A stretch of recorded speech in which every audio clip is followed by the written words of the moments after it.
Assalamualaikum warahmatullahi wabarakatuh.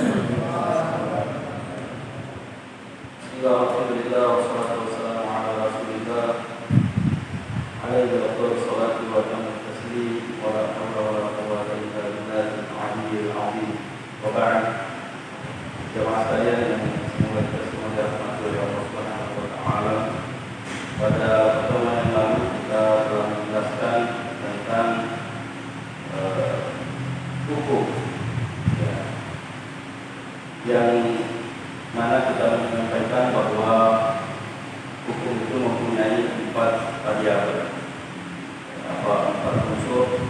Yang pertama hakim, yang kedua hukum, yang ketiga mahkum fi, dan yang keempat mahkum alaih.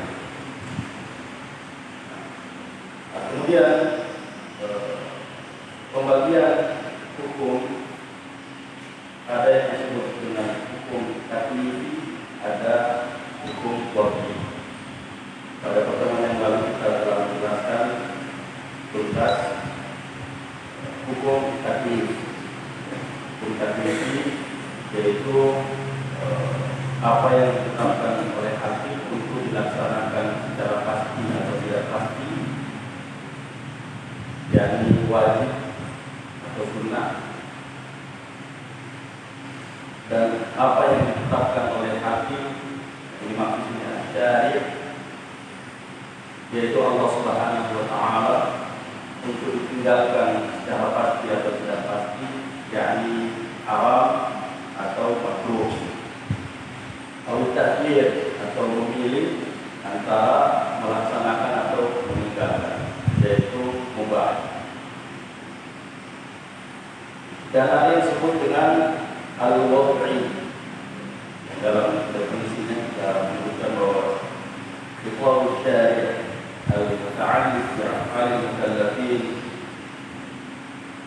bil iqtida' atau tahyir atau al-wad'i. Nah, sekarang kita masuk pada pembagian hukum, yaitu hukum wad'i. Hukum waqi adalah hukum yang disebutkan dalam definisinya adalah iqrar syari' al-muta'alliq bi af'al al-mukallafin bi ja'al syai'in sababan li syai' aw syartan aw mani'an, yaitu sesuatu yang ditetapkan oleh syari' yang berkaitan dengan perbuatan mukallaf, orang yang dibebani hukum, dengan menjadikan sesuatu menjadi sebab atas sesuatu. Yang sudah kita jelaskan sedikit pada pertemuan yang lalu bahwa sebab itu adalah apa yang menyampaikan kita kepada sesuatu. Yang kita kasih contoh tangga. Tangga adalah sebab untuk kita bisa naik ke lantai 2. Kalau tidak ada tangga maka kita tidak bisa naik, kecuali ada masalah pada keadaan di luar dari kebiasaan. Bukan berarti tidak bisa naik, tapi yang umumnya orang kalau naik itu pakai alat. Sebab dan ada yang disebut dengan syarat atau syaratan, yaitu apa yang melazimkan ketiadaannya maka tiada hukum, tapi tidak lazim adanya maka ada hukum. Nanti kita lihat.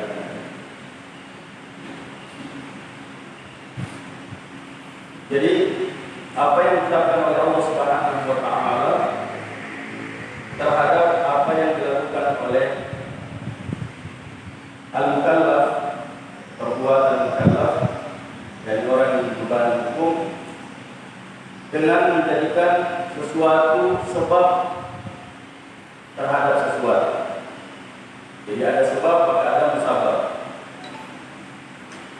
Jadi yang menyebabkan adanya atau tidak adanya hukum taklifi disebut hukum waqi. Dan pembagian hukum wad'i ada 5, yaitu pertama sabab.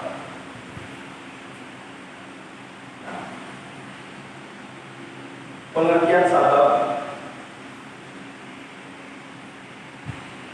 adalah sesuatu yang dijadikan oleh syari', yakni al-hakim yang kita sebutkan pada bagian yang kita sebutkan al-hakam itu mempunyai 4 unsur. Yang pertama hakim adalah hukmah illa lillah atau la hakima illallah, tidak ada yang menentukan menetapkan hukum syar'i kecuali Allah Subhanahu wa ta'ala. Sebagai tanda atas musababnya dan mengaitkan adanya musabab karena adanya sebab, dan ketiadaan musabab karena ketiadaan sebab.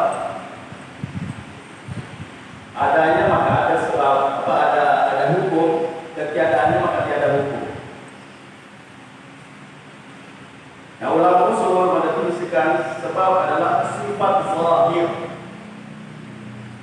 yang tetap dan menetapkan suatu hukum karena syariat mengaitkan sebab dengan sifat atau dengan musabab. Ketika seseorang melakukan sebab, maka akibatnya timbul, baik dia berniat untuk menimbulkan akibat ataupun tidak. Karena kaitan antara sebab dan akibat adalah berkaitan dengan hukum syar'i. Nah, yang dimaksud dengan adanya sebab mengharuskan keberadaan hukum dan tidak adanya sebab mengharuskan ketiadaan hukum. Contoh yang kita sebutkan pada pertemuan yang lalu, bahwa salah satu sebab kita bisa naik ke atas adalah tangga. Jadi kalau kita lanjutkan ke masalah hukum syar'i, salat, salah satu sebab adanya kewajiban salat adalah Islam. Islamnya seseorang maka wajib salat. Kalau tidak Islam tidak wajib. Tidak wajib. Meskipun dia sholat, tidak diterima. Tidak diterima. Kenapa? Karena tidak mempunyai sebab hukum. Selanjutnya, macam-macam sebab.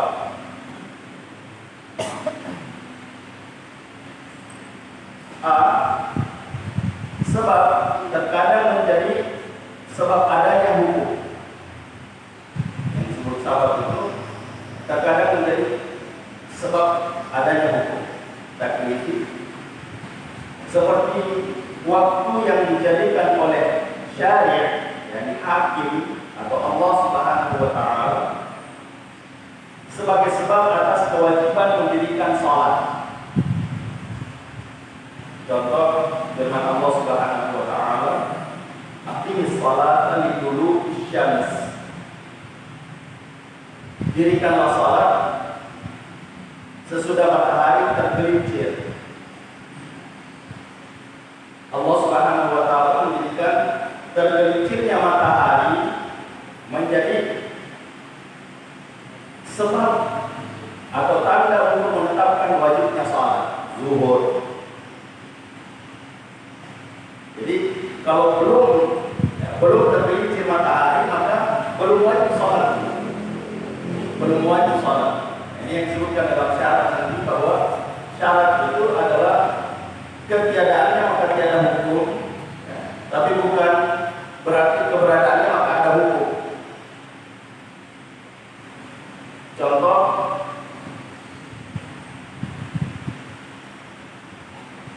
wudu. Wudu ini menjadi syarat adanya salat. Kalau tidak wudu, maka tidak sah salat. Ya, bukan berarti kalau sudah wudu maka harus salat. Bukan berarti kalau sudah wudu harus salat.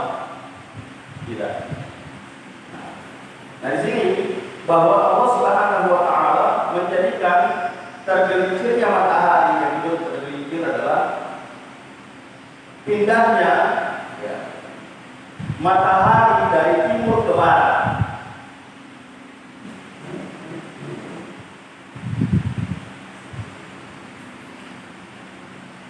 Misalnya di sini timur ya. Matahari terbit dari timur. Ya, terbenam di barat. Nah, ini ketika terbit matahari dari timur, kalau di sini mataharinya, maka bayangan benda ini ada di sebelah barat. Nah, kalau matahari pas di tengah, benda ini tidak punya bayangan. Dan itu waktu terlarang sholat, dilarang sholat. Waktu pada pas matahari tepat di atas, ya, di atas atau di pertengahan. Nah, kalau matahari bergeser sedikit ke sini, maka bayangan benda ini sudah ada di sini, di sebelah timur. Itu disebut tergelincir, ya. Sudah mulai tergelincir ke barat. Nah ini menentukan Pak, Bu, ya. Apa yang kita tulis ini menentukan sekali, karena dalam fikih nanti akan dijelaskan ada mawaqit as-shalat, waktu-waktu salat. Ya, mulai dari waktu subuh, jadi terbitnya fajar, sebelum matahari terbit. Terbit fajar itu sebelum matahari muncul. Sampai terbit matahari. Jadi waktu subuh mulai dari terbit fajar sampai terbit matahari. Jadi kalau sudah terbit matahari sudah habis waktu subuh. Ya, sudah habis waktu subuh. Itu waktu azimah. Ya, waktu azimahnya. Tapi kalau ketika kita ketiduran atau ada pekerjaan yang haruskan kita, sehingga nanti ya baru bisa sholat karena ada sesuatu yang menghalangi, kita melakukan setelah terbit matahari. Ini rukhsah, ya, rukhsah. Nah, sehingga tadi disebutkan bahwa tergelincirnya matahari ya, menjadi sebab wajibnya sholat zuhur. Ya, sholat zuhur itu mulai dari tergelincirnya matahari sampai bayangan satu benda sama dengan bendanya. Itu waktu zuhur. Mulai dari tergelincirnya matahari ini, bayangan benda ini sudah ada di sebelah timur, meskipun sedikit, sampai bayangan benda ini sama panjang dengan bendanya. Jadi kalau bendanya 1 meter, bayangan 1 meter. Bayangan 1 meter. Kemudian setelah itu, ketika bayangan satu benda sama panjang dengan bendanya, maka habis waktu zuhur, masuk waktu asar. Sampai kapan? Sampai bayangan benda ini 2 kali lipat dari bendanya. Jadi bukan sampai terbenam matahari, ya, bukan sampai terbenam matahari. Waktu asar itu sampai bayangan satu benda sama dengan 2 kali lipat bendanya. Jadi matahari masih ada. Ya, yang seperti sebagian kita mengatakan waktu zuhur itu sampai masuk waktu asar sampai masuk maghrib. Ya, sampai masuk waktu maghrib, tidak. Nah, waktu maghrib masuknya adalah ketika terbenam matahari. Ketika matahari sudah terbenam, ya masuk waktu maghrib. Sampai kapan? Sampai bayangan merah atau warna merah di syafaq merah di ufuk barat sana itu sudah hilang. Ya, jadi kalau sudah hilang warna merah di barat, di sebelah barat sana ada warna merah. Kalau sudah terbenam matahari, itu lama-lama maghrib jadi merah. Nah, kalau itu sudah hilang, masuk waktu isya. Sampai kapan? Sampai pertengahan malam, bukan sampai subuh. Ya, bukan sampai subuh. Jadi itu penjelasan tentang waktu-waktu yang kita sebutkan tadi, bahwa sebab diwajibkannya sholat zuhur adalah tergelincirnya matahari. kedua, terkadang pula sebab merupakan suatu perbuatan mukallaf yang telah ditentukan hukum baginya, menjadi sebab bahwa dia dihukum karena dia melakukan itu. Seperti pembunuhan yang disengaja, ya, menjadi sebab adanya hukum qisas. Karena dalam fikih nanti ya, mudah bisa berlanjut ya, kalau kita masuk ke fikih. Ya, nah, di fikih nanti kita akan dapatkan masalah jinayah, hukum pidana, ya, hukum pidana yang terkait dengan kriminalitas.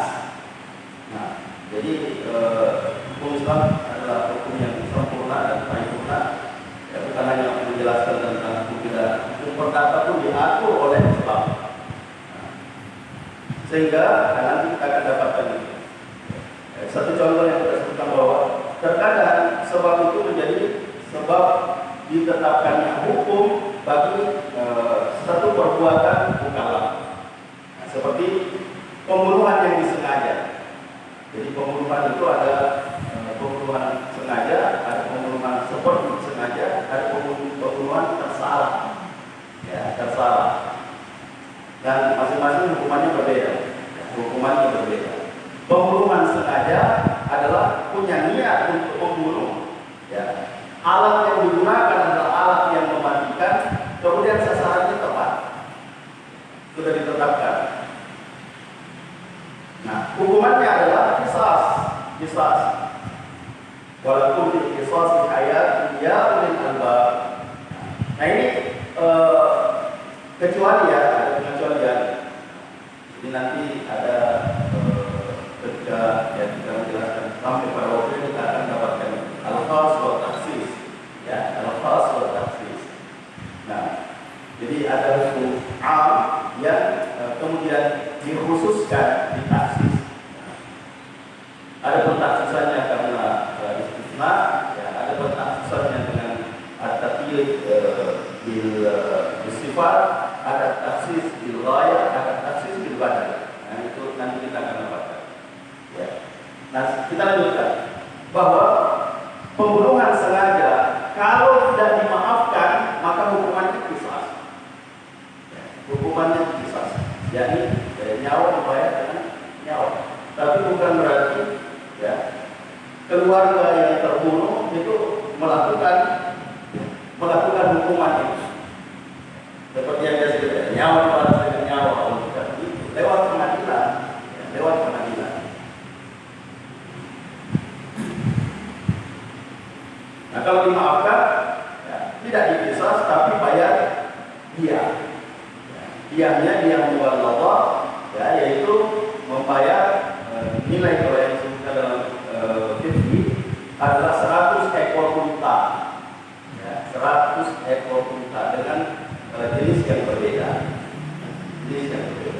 Dan itu harus dibayar tunai. Ya, cash, tidak boleh di kredit. Tidak boleh dibayar setengah-setengah, ya, sebagian harus dibayar. Nah, jadi itu yang disebut dengan sabar. Yang kedua, hukum waqi yang kedua adalah syarat.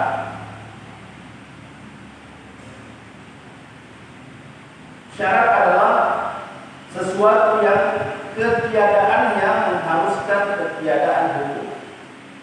Jadi kalau dia tidak ada maka tidak ada hukum. Ya, contoh tadi, ya, berwudu. Kalau tidak berwudu tidak ada salat. Seperti yang disebutkan oleh Nabi Sallallahu Alaihi Wasallam, ya, la yaqbalullahu salata ahadikum idza ahdatha hatta yatawadda. Allah tidak menerima salat salah seorang di antara kamu, ya, ketika dia berhadas sampai dia berwudu. Jadi syarat diterimanya salat, syarat sahnya salat adalah wudu, taharah. Jadi kalau tidak bertaharah, tidak berwudu, tidak sah salat. Meskipun sempurna pada dari takbiratul ihram sampai salat, tapi tidak berwudu, tidak sah. Tidak sah. Nah, kecuali ada pengaruh lain nanti, ya. Ini yang secara umum seperti itu. Karena ada pengecualian nanti, ada pengecualian. sehingga ada yang disebut dengan sholat dengan dalam keadaan berhadas, dan itu boleh ya, pada waktunya, ya pada waktunya, ada waktu tertentu itu. Tapi secara umum kalau melakukan sholat tidak berwudu tidak sah. Nah, tidak sah.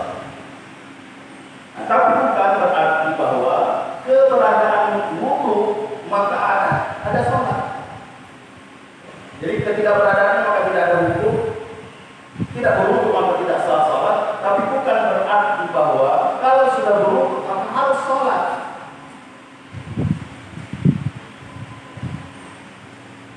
Tidak. Kenapa? Karena ya meskipun kita sudah berwudu, kalau masuk waktu tidak boleh. Ya, tidak boleh. Nah, ya, sama dengan rukun. Ya, rukun juga seperti itu, mengharuskan ketiadaan hukum, ya, ketidakadaannya, ya, tidak ada rukun, tidak sempurna rukunnya, maka tidak ada sholat. Contoh yang kita sebutkan pada pertemuan yang lalu, ya, kita jelaskan sedikit, yaitu takbiratul ihram. Takbiratul ihram. Takbiratul ihram itu rukun sholat. Jadi kalau kita tidak bertakbir, tidak bertakbiratul ihram, maka tidak sah sholat.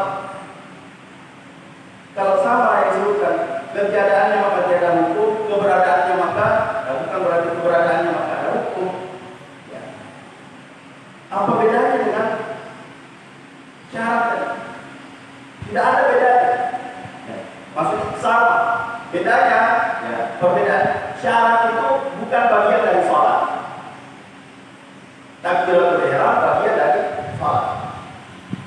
Contoh yang kita sebutkan kemarin bahwa bukan berarti keberadaannya maka ada sholat. Takbiratul ihram.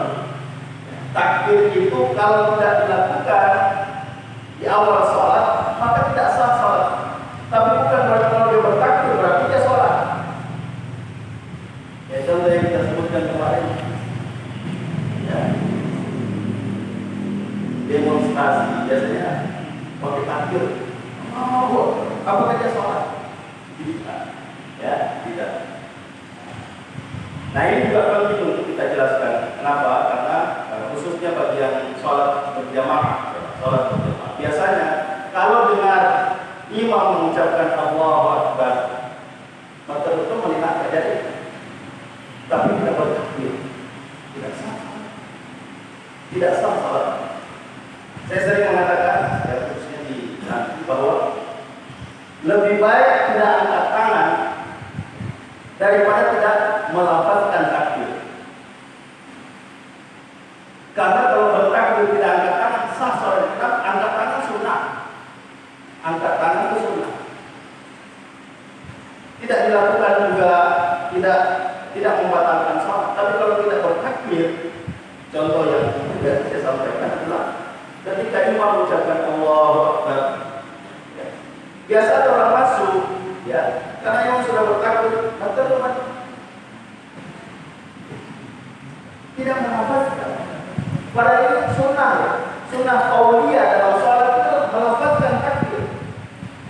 Ayat kursi kalau pada imam ini, tahu kan? Biasa ya, kalau kita sudah, ya, ini ada kejadian seperti ini, ya, imam sudah rukuk, makmum juga rukuk semua, tiba-tiba ada yang datang terlambat, Allahu Akbar, imam, ya, makmum, ya tidak.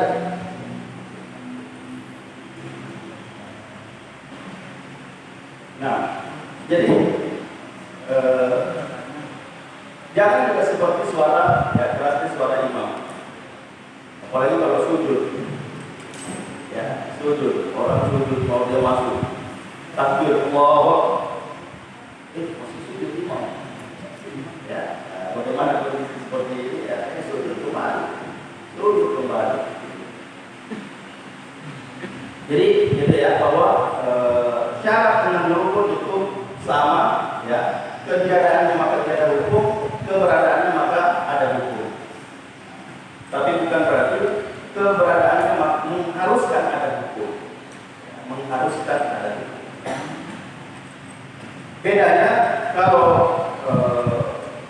syarat itu adalah bagian dari atau bukan bagian dari salat. Kalau rukun ya, seperti takbiratul ihram, ruku, sujud, ya, itu adalah bagian dari hakikat salat.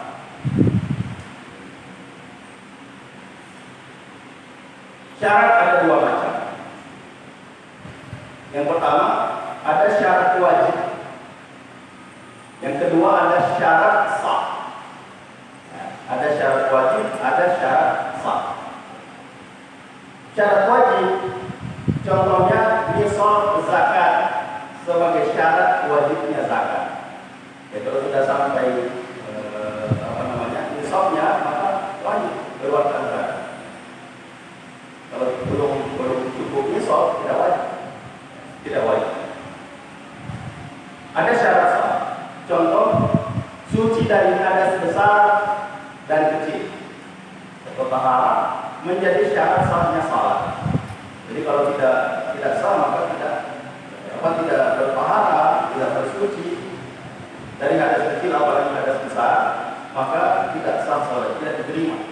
Seperti yang kita sebutkan tadi hadisnya, ya, diriwayatkan oleh Imam Al-Bukhari dan Muslim bahwa la yaqbalullahu salat ahadikum idza ahdatha hatta yatawadda.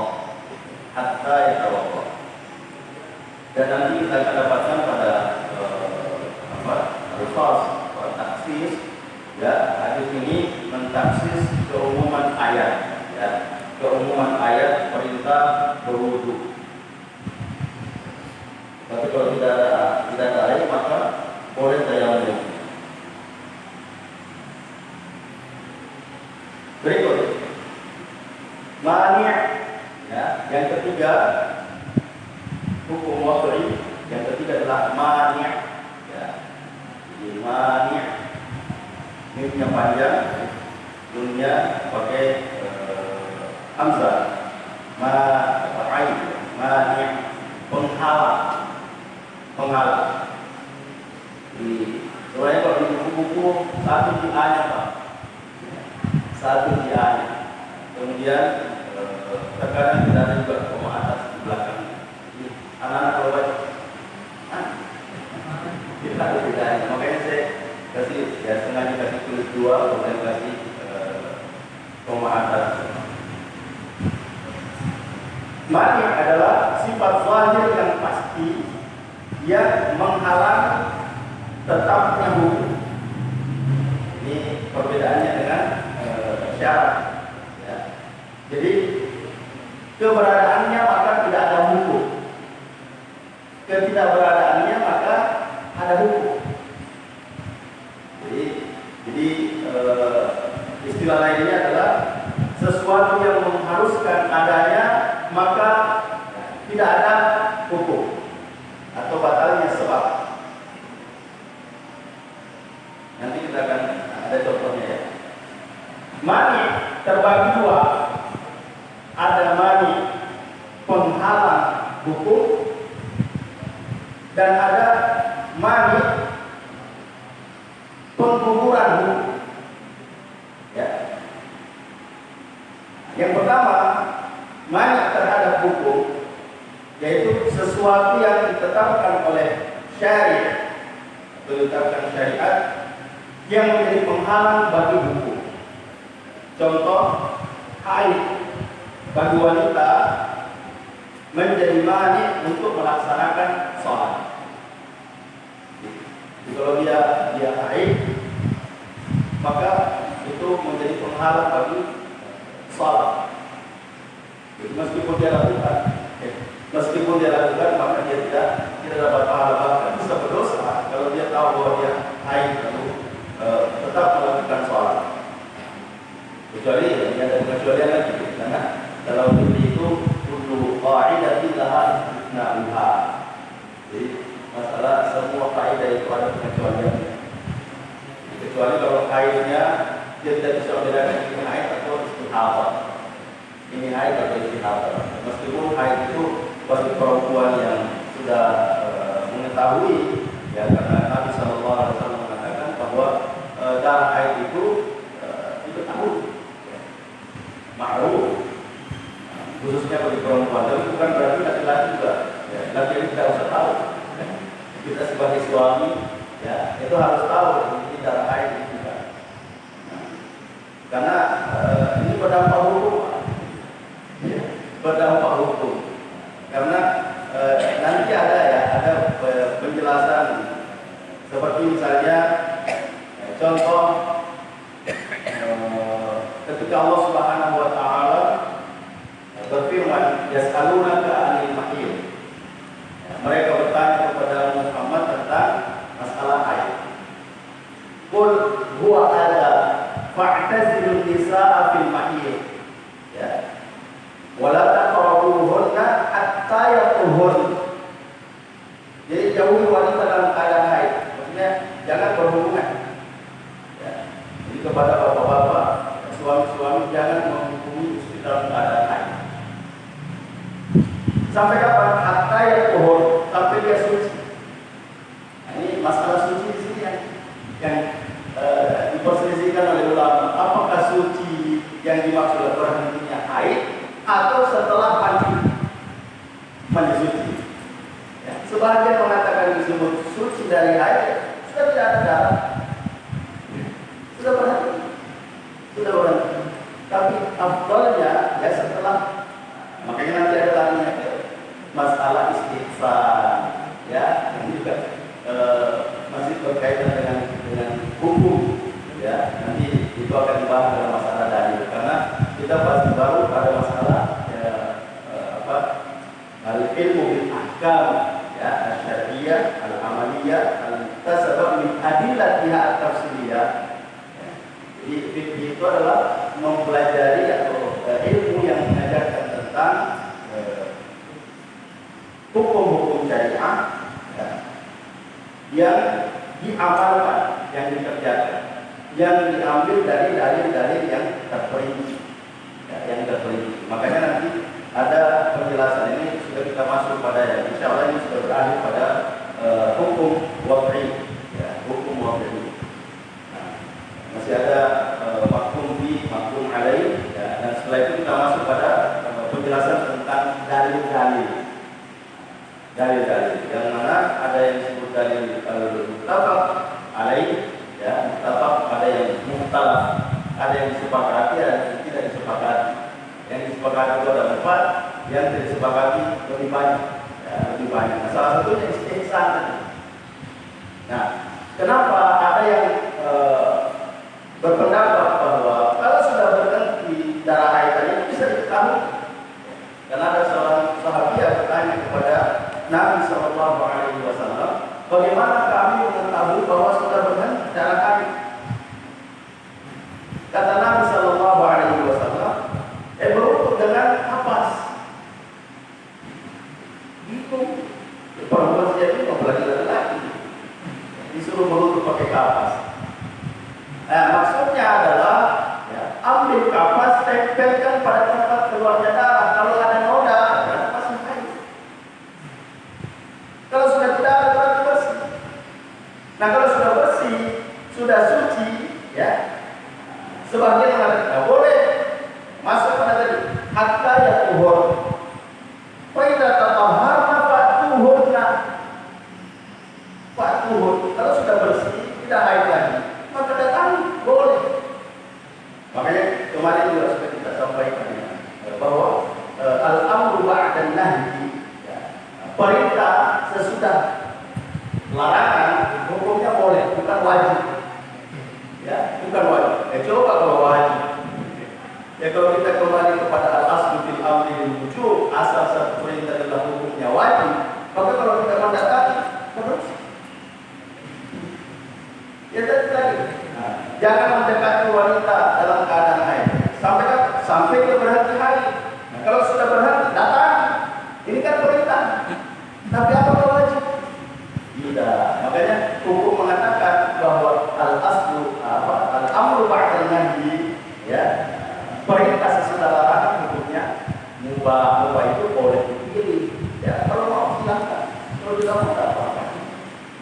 Ya, tidak apa-apa. Nah, istihsannya di mana? Bahwa kalau dia harus mandi dulu baru berhubungan atau dihubungi, kasihan. Apalagi kalau mandi haidnya berhenti sebelum subuh, mandi sebelum subuh, sudah subuh mandi lagi. Ya, bisa mempengaruhi. Maka istighfarnya apa? Semuanya digabung saja. Ya, digabung. Allah Akbar. Ya, insya Allah kita lebih banyak menjelaskan masalah ini nanti. Ya. Oke. Nah, kemudian yang kedua, mani terhadap sebab, ya, menggugurkan sebab. Itu suatu penghalang yang ditetapkan oleh syariat yang menjadi penghalang berfungsinya sebab. Jadi adanya mani maka tidak ada sebab. Yang tadi disebutkan dengan adanya sebab maka ada hukum. Nah, ini kalau ada penghalang maka hukum itu sebab itu tidak berlaku. Ya, sebab itu tidak berlaku. Ya.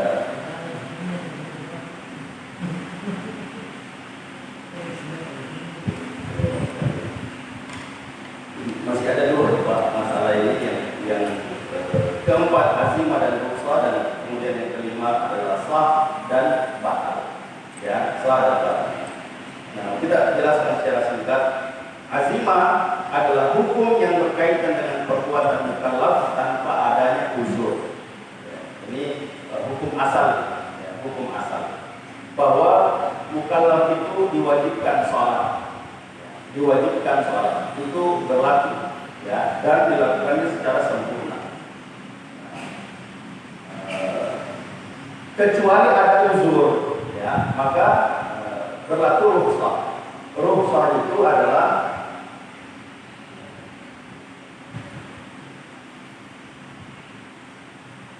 mengambil, ya, hukum yang ringan, ya, hukum yang ringan disebabkan karena sesuatu yang dibolehkan oleh syara. Jadi contoh sholat 5 waktu itu harus dilakukan secara berdiri. Kalau tidak berdiri tidak sah, ya, tidak sah.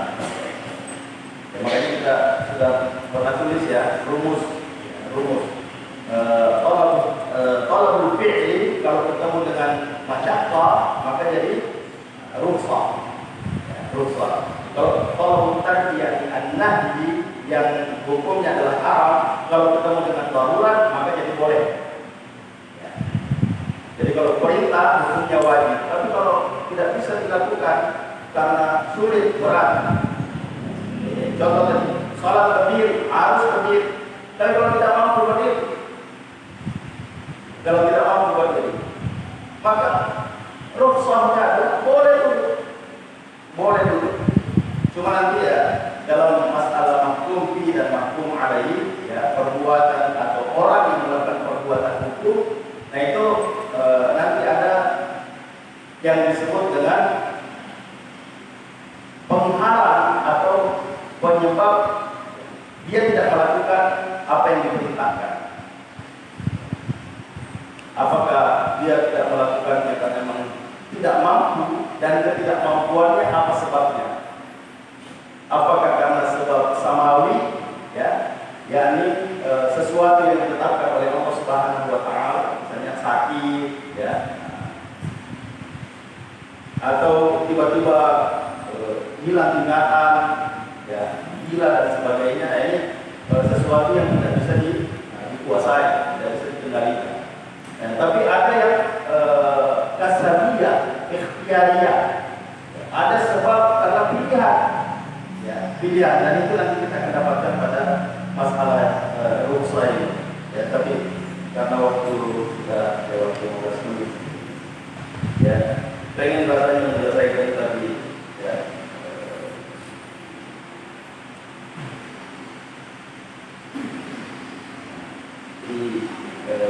Di sini, ya, ada beberapa rukhsah, seperti sakit. Nah, ini sesuatu yang tidak bisa dihindari. Tapi nanti ada yang disebutkan bahwa